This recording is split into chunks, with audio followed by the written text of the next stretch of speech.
এই অর্ডারের মধ্যে একটা কারসাজি আছে। কারণ ব্যাপারটা হচ্ছে আমরা ড্র করছি এখন 18% দিয়ে, সেটা কিন্তু উল্লেখ নেই, এবং তারা যে 20% দিয়ে দিল সেটাও উল্লেখ করেনি। মানে এই সরকার 38% দিয়ে দিচ্ছে 1 অক্টোবর থেকে, সেটাই বোঝাতে চাইছে। অর্থাৎ সাধারণ মানুষকে বিভ্রান্ত করতে চাইছে যে এই সরকার এসে 38% দিয়ে 1 অক্টোবর 2026 থেকে দিতে চলেছে। পুজোর আগেই রাজ্য সরকারি কর্মচারীদের জন্য আরও 20% ডিএ জারি করা হলো বিজ্ঞপ্তি। 1 অক্টোবর থেকে আরও 20% ডিএ সরকারি কর্মীদের অ্যাকাউন্টে। বাজেটে ঘোষণা মতো আরও 20% ডিএ পাবেন রাজ্য সরকারি কর্মচারীরা। আগের সরকারের আমলে 18% ডিএ, নতুন সরকারের আমলে মিলবে আরও 20% ডিএ। সব মিলিয়ে মোট 38% ডিএ পাবেন রাজ্য সরকারি কর্মচারীরা।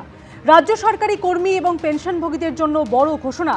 বিজ্ঞপ্তি জারি করা হলো অর্থ দফতরের তরফ থেকে। রাজ্য সরকারি কর্মীদের বর্ধিত ডিএ নির্দেশিকা জারি করা হলো।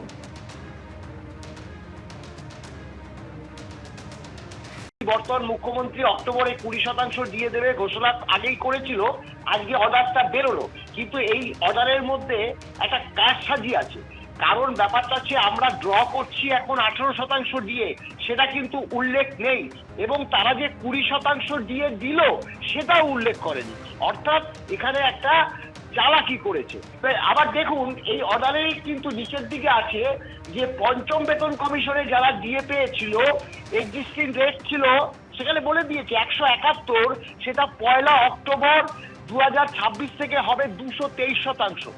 মানে এই সরকার 38% দিয়ে দিচ্ছে 1 অক্টোবর থেকে, সেটাই বোঝাতে চাইছে। অর্থাৎ সাধারণ মানুষকে বিভ্রান্ত করতে চাইছে যে এই সরকার এসে 38% দিয়ে 1 অক্টোবর 2026 থেকে দিতে চলেছে। শিক্ষক সরকারি কর্মচারীরা যেভাবে বঞ্চিত হয়েছেন, সেই বঞ্চনাটাকে নিরসন করতে গেলে এই ডিএটা জুলাই মাস থেকে দেওয়া উচিত ছিল, বা আমরা প্রত্যাশা করেছিলাম যে এটা জুলাই মাস থেকে অর্ডারটা বেরোবে।